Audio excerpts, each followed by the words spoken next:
அப்படின்னு சொல்லிட்டு இன்னைக்கு வந்தவங்க சொல்லிட்டு இருக்கிறாங்க. அது உண்மையா இல்லையா, என்ன ஆச்சு அப்படிங்கிறதுக்கு பதில் சொல்ல வேண்டிய சூழல்ல இன்னைக்கு இங்க நின்று. உண்மையாவே தமிழ்நாடு அப்படிங்கிறது மின்மிகை மாநிலம் கிடையாது. எல்லாரும் சொல்லலாம் தமிழ்நாடு கரண்ட் உற்பத்தியில மின்மிகையா இருக்குது, அதிகமா உற்பத்தி பண்ணுது அப்படிங்கிறது கிடையாது. ஏறக்குறைய 11 வருஷமா தமிழ்நாட்டுல டாஜன்கோ அப்படிங்கிறது நஷ்டத்துல ஓடிட்டு தான் இருந்துச்சு. 2014 இருந்து 2019 வரையும் இருக்கக்கூடிய சிஐஜி அறிக்கையை எடுத்து பாத்தீங்கன்னா நிலக்கரி வாங்குறதுல மட்டும் ஏறக்குறைய 900 கோடி, அக்யூரேட்டா சொல்லணும்னா 849 கோடி தரம் குறைந்த நிலக்கரியை உற்பத்தி வாங்கி அதனால ஒரு 800 மெகாவாட் மின்சாரத்தை உற்பத்தி பண்ண முடியாத நிலைமைக்கு தள்ளப்பட்டது தமிழ்நாடு அப்படின்னு சொல்லிட்டு சிஐஜியோட அறிக்கை இருக்கும். அதோட மட்டும் இல்லாம ஏடிசின்னு சொல்லக்கூடிய அக்ரிகேட் டிரான்ஸ்போர்ட் கமிஷன் என்று சொல்லக்கூடியதுலயும் நம்முடைய தமிழ்நாடு என்ன செஞ்சிருக்கு அப்படின்னா டவுன்ஃபால் ஆகி லாஸை நோக்கி இருந்துச்சு. அதோட மட்டும் இல்லாம தமிழ்நாட்டிற்கு ஒரு நாளைக்கு தேவைப்படக்கூடிய மின்சாரம் அப்படிங்கிறது நிலக்கரியிலிருந்து உற்பத்தி செய்யக்கூடியதுல 72,000 மெட்ரிக் டன் நிலக்கரி தேவைப்படுது. ஆனா தமிழ்நாட்டுக்கு கிடைக்கக்கூடிய நிலக்கரி அப்படிங்கிறது 50,000 மெட்ரிக் டன் மட்டும் தான். இந்த ரயில்ல வரும்ல, ரயில்ல வரதுல 22 ரேக்ஸ் ஒரு நாளைக்கு தேவை. ஆனா தமிழ்நாட்டுக்கு கிடைக்கக்கூடியது சென்ட்ரல் கவர்மெண்ட் இருந்து 14 ரேக்ஸ் மட்டும் தான். இவ்வளவு பிரச்சனைகள் இருந்தும் டான்ஜென்கோ தன்னுடைய இதுல வருவாயில மைனஸ்ல இருந்தும் இவ்வளவு பிரச்சனை இருந்தும் கடந்த 5 வருஷத்துல மின்வெட்டு ஏற்படாததுக்கு காரணம் என்ன, திமுக உண்மையிலேயே என்ன செய்தது அப்படிங்கறத நம்ம எல்லாருக்கும் எடுத்து சொல்லக்கூடிய சூழ்நிலையில இருக்கிறோம். அப்படி திமுக என்னதான் செஞ்சிச்சு? இங்க ஒரு நாளைக்கு இங்க உற்பத்தி ஆகக்கூடிய ஒரு மாசத்துக்கு உற்பத்தி ஆகக்கூடிய நம்ம மெகாவோல்ட் மின்சாரத்தை கணக்குல எடுத்தோம்னா ஏடிஎம்கேவோட பீரியட்ல 6500 மெகாவோல்ட்டா இருந்துச்சு. ஆனா டிஎம்கே ஆட்சிக்கு ஜெனரேஷன், டிஸ்ட்ரிபியூஷன், கிரீன் எனர்ஜி அப்படின்னு 3ஆ பிரிச்சு உண்மையா எங்க பிரச்சனை அப்படிங்கறத கண்டுபிடிச்சு மின்சார உற்பத்தியை அதிகரிச்சாங்க. 6500 மெகாவோல்ட்ங்கிற மின்சாரம் 8600 மெகாவோல்ட்டாக மின் உற்பத்தியை பெருக்கி காட்டினார்கள். ஜெனரேஷனை ஹை பண்ணாங்க.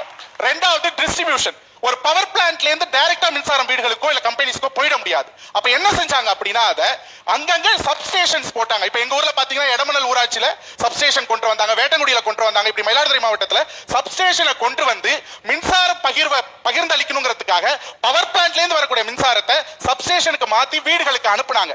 கிரீன் எனர்ஜின்னு சொல்லுவோம். என்ன கிரீன் எனர்ஜி அப்படின்னா 4000 மெகாவோல்ட் மட்டும் தான் சோலார்ல கிடைச்சிட்டு இருந்தது. அதை 12,000 மெகாவோல்ட்டா மாத்தினாங்க.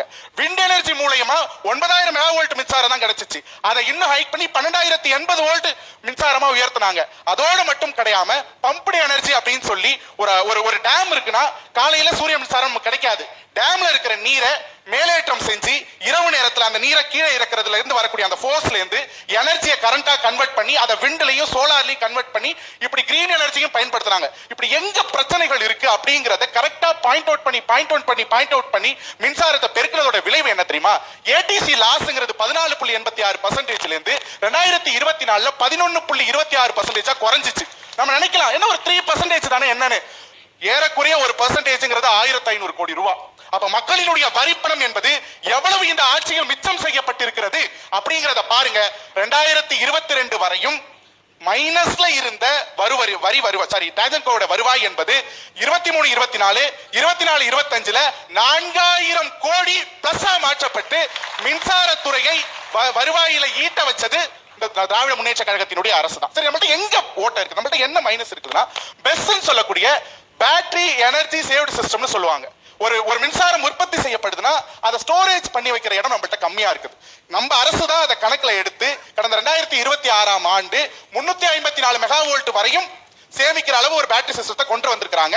ஆனா இன்னும் நமக்கு தேவைப்படுது. முக்கியமான காரணங்கள் இன்னைக்கு என்ன அப்படின்னு பார்த்தோம்னா கடந்த ஆண்டுகள்ல இல்லாத வெப்ப மண்டலம்ங்கிறது இப்ப அதிகமா இருக்குது. அதோட மட்டும் இல்லாம இண்டஸ்ட்ரியல் ஏறக்குறைய 37,000 ஃபேக்டரிஸ்க்கு மேல இன்னைக்கு பெருக்கிட்டோம்.